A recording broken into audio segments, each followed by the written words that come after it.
Shadows of Blackwood Manor. The storm raged outside, an orchestra of thunderclaps and howling winds battering the ancient Blackwood Manor.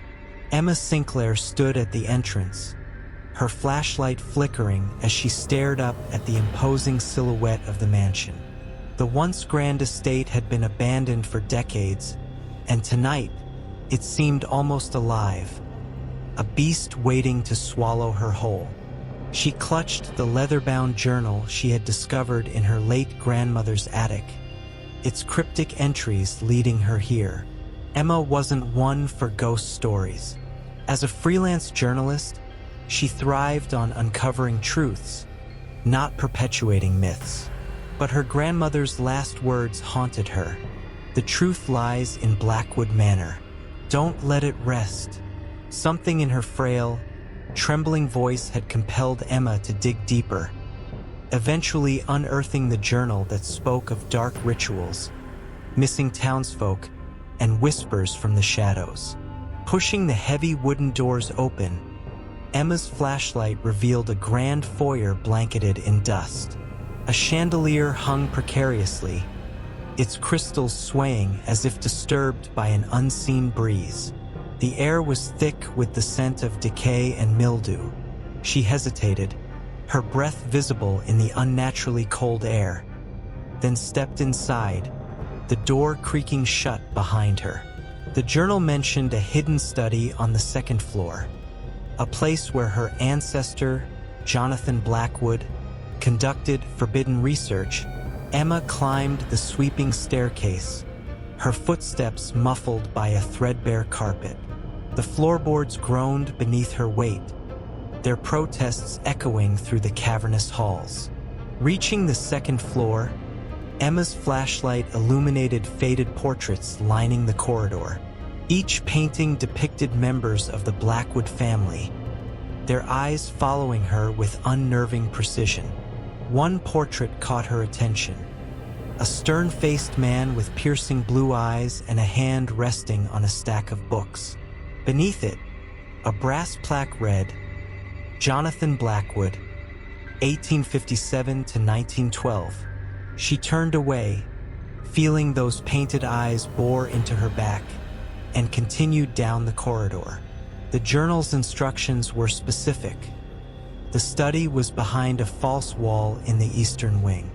After minutes of searching, her fingers brushed against an indentation in the wallpaper. She pushed, and a hidden door groaned open, revealing a dimly lit room. The study was a chaotic mess of overturned furniture, scattered papers, and broken glass. A single desk stood in the center, its surface cluttered with aged tomes and handwritten notes. Emma's eyes fell on an open book titled, The Veil Between Worlds. Beside it lay a tarnished brass key and a letter addressed to those who seek the truth. The letter, written in a shaky hand, warned, "Do not disturb the shadows. They are bound by the key, and they hunger for release." Emma's pulse quickened as the air grew heavier, charged with an unseen energy. Ignoring the warning, she pocketed the key and scanned the room for more clues. A low whisper drifted through the air, too faint to discern. Emma froze, her flashlight flickering again. The shadows in the corners seemed to stretch and writhe, inching closer. She shook her head, telling herself it was her imagination, and focused on a trapdoor in the floor, partially obscured by an old rug. The key fit perfectly, and with a groan, the trapdoor opened to reveal a stone staircase spiraling downward. As she descended, the whispers grew louder, transforming into a cacophony of voices, pleading, laughing, and screaming. The air grew colder with each step, and the walls glistened with an otherworldly sheen. At the bottom, Emma found herself in a cavernous chamber lit by the eerie glow of phosphorescent moss. In the center stood a massive stone altar, its surface etched with incomprehensible symbols. Her flashlight revealed a figure slumped against the altar, a skeletal form draped in rotted fabric. Clutched in its bony hand was a blackened shard of glass. As Emma approached, the shard began to pulse with an unnatural light, and the whispers around her coalesced into a single, chilling voice. "You should not have come." The shadows in the chamber came alive, rising from the walls and pooling around her feet. Emma stumbled backward, dropping the journal as tendrils of darkness reached for her.